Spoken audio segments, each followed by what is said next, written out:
Hello বন্ধুরা, তোমরা কেমন আছো? আশা করি সবাই খুব ভালো আছো। আবার একটা নতুন ব্লগ নিয়ে চলে এসেছি তোমাদের সঙ্গে। আমিও বেশ ভালো আছি। সকালবেলা ঘুম থেকে উঠে আগে যেটা চিন্তা করতে হয়, দুপুরে রান্না বান্না, আজকে কি খাওয়া হবে, সমস্ত সেই সব রুটিন আর কি। তো সব কিছু রান্না হলেও তার সঙ্গে ভাতটা তো মাস্ট ইম্পর্টেন্ট, রান্না করতেই হবে। তার জন্য আগে থেকেই চালটা নিয়ে নিলাম। চালটা নিয়ে ভালো করে ধুয়ে নিচ্ছি, কেননা চাল বিভিন্ন জায়গা থেকে প্রসেসিং হয়ে আসে। তার মধ্যে ভাত বসানোর বেশ খানিকক্ষণ আগে চাল যদি ধুয়ে বেশ অনেকক্ষণ জলে ভিজিয়ে রাখা হয়, ভাতটা কিন্তু বেশ ভালো হয়, ঝরঝরে হয়, আর অনেকটা সাদাও হয় ভাতটা। তো এইসব করে নিচ্ছিলাম আর কি। চালটা ভালো করে ধুয়ে নিয়ে বেশ খানিকক্ষণের জন্য ভিজিয়ে রাখলাম। তারপরে ভাত বসিয়ে দিলাম, এপাশে ডাল বসিয়ে দিলাম। তো ভাত আর ডালটা সিদ্ধ হতে হতে আমি এদিকে সবজিগুলো কেটে কুটে রেডি করে নেব, কেননা ভাত আর ডালটা হতে বেশ খানিকক্ষণ সময় লাগবে। তো এইসব করতে করতে কিন্তু আমার সবজি কাটাও প্রায় হয়ে আসবে। সবজি কাটতে বসে পড়েছি, দেখো সবজি কাটছি। না, আমার এই ভিডিওটা যদি তোমাদের ভালো লেগে থাকে, অবশ্যই ভিডিওটাতে একটা লাইক করে আমাকে তোমরা অনেক অনেক অনেক ভালোবাসা জানিও। আর তোমাদের যদি ভিডিওটা ভালো লাগে, অবশ্যই আমাকে কমেন্ট করে জানিও যে আমার ভিডিওটা তোমাদের কেমন লাগছে। তোমাদের একটা লাইক পেলে কিন্তু আমার আবার নতুন করে ভিডিও বানাতে ইচ্ছা করে। এটা ভেবেছি না বন্ধুরা আমার পাশে আছে, অবশ্যই তোমরা আমাকে সাপোর্ট করছো। অনেক বন্ধুরা আমাকে অনেক রকম কমেন্ট করে যে ভিডিওটা ভালো হয়েছে, এটা ভালো হলো, ওটা ভালো হয়েছে। তো থ্যাংক ইউ বন্ধুরা, তোমাদের সবাইকে জানাচ্ছি অনেক অনেক অনেক ধন্যবাদ, অনেক ভালোবাসা আমার তরফ থেকে তোমাদেরকে। যে বন্ধুরা এখনও চ্যানেলটা সাবস্ক্রাইব করনি, তারা অবশ্যই ফটাফট করে চ্যানেলটা সাবস্ক্রাইব করে পাশে থাকা বেল আইকনটিতে ক্লিক করে রাখো, তাহলে কিন্তু নেক্সট ভিডিও নোটিফিকেশানগুলো পৌঁছে যাবে সবার আগে তোমাদের কাছে। সকালবেলা যেহেতু সকালবেলা রান্না করার এতটাই তাড়া থাকে, তার কারণ হচ্ছে তোমাদের দাদাভাই সকালবেলা একবারেই ভাত নিয়ে বেরিয়ে যায়, ওই জন্যই আর কি সকালবেলা তাড়াহুড়ো করে সমস্ত সব দুপুরের রান্না সকালের রান্না একসঙ্গেই করে নিই। আর এমনটা করতে করতে এখন এমন অভ্যাসই হয়েছে যে বেলা হয়ে গেলে তখন আর আমার রান্না করতে যেন ভালোই লাগে না। কেননা মানুষের একটা অভ্যাসের মধ্যে দিয়ে যখন যায় যে না, প্রত্যেক দিন একই টাইমের মধ্যে মোটামুটি আমার 10টা থেকে 10:30টার মধ্যে আমার রান্না বান্না মোটামুটি প্রত্যেক দিনই কমপ্লিট হয়ে যায়। তো এই কারণের জন্যই আর কি বেলা হয়ে গেলে তখন যেন কেমন একটা বিরক্ত বিরক্ত লাগে, আর ভীষণ গরম লাগে তখন। তো কথা বলতে বলতে কিন্তু ওদিকে ডাল হয়ে গেছে, রুটি ভাজাও কমপ্লিট, আর এদিকে পেঁয়াজগুলো ভেজে এইভাবে করে যদি সকালবেলা তোমাদের ধরো ঘরে সবজিপাতি অনেক কম আছে, তো এরকমভাবে কিন্তু রুটি খাওয়ার জন্য একটা তরকারি বানাতেই পারো, এইভাবে ডাল বানাতে পারো। এই ডালটা কিন্তু খেতে বেশ টেস্টি হয়, আর রুটির সাথে খেতেও বেশ ভালো লাগে, ভাতের সাথে খেতেও কিন্তু ভীষণ ভালো লাগে।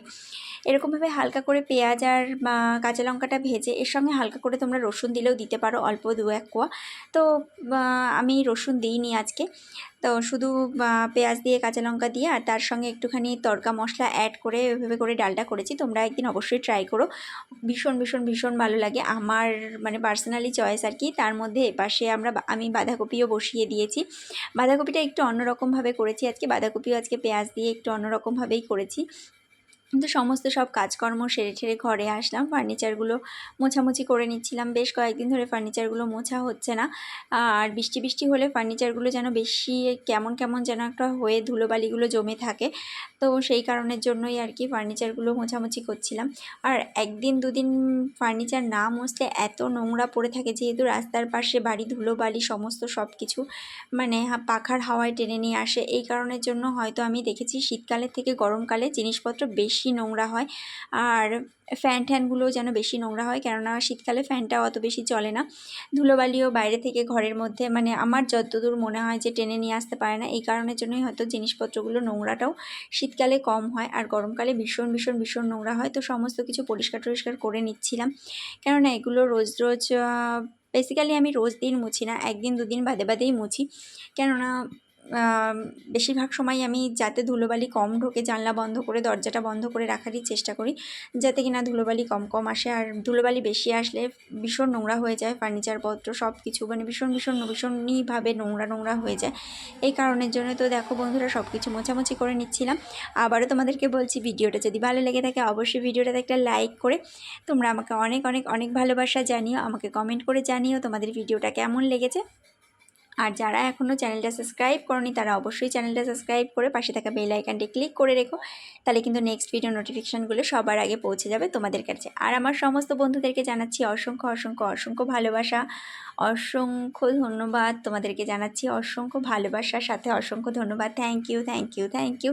তোমরা আমাকে সাপোর্ট না করলে, তোমরা আমাকে ভালোবাসা না দিলে কিন্তু আমি এতটা দূর পর্যন্ত আসতে পারতাম না। তো দেখো এখানে আজকে হচ্ছে একাদশী, তো শাশুড়ি মায়ের একাদশী করে মা আর কি বাড়িতে। তো এই কারণের জন্য মা হচ্ছে আগে রুটি খেত, তা এখন আর রুটি খায় না, তো সবজি খায়। তো ওই জন্য আর কি মায়ের জন্য সবজি বসাচ্ছি এখানে, সমস্ত সব কাজকর্ম সেরে ঠেরে স্নান টান করে এসে মার জন্য সবজি বসিয়েছি এখানে। এই সবজিটাও কিন্তু খেতে ভীষণ ভালো লাগে। সবজিটার মধ্যে কোনো রকম কোনো মানে মশলা মানে ফোড়ন বা হচ্ছে হলুদ আমি অ্যাড করি না, মানে করে না আর কি। এটাই নাকি নিয়ম যে একাদশীর দিন যে সবজিটা খায় ওটার মধ্যে কোনো ফোড়ন বা মশলা অ্যাড করতে নেই, আর হলুদও দিতে নেই। তো এটা শুধুমাত্র ঘিয়ে ভাজা করি। তো এটা খেতে কিন্তু ভীষণ ভালো লাগে, তোমরা একদিন ট্রাই করে দেখো। আজকের মতন ব্লগটি এখানেই শেষ করছি।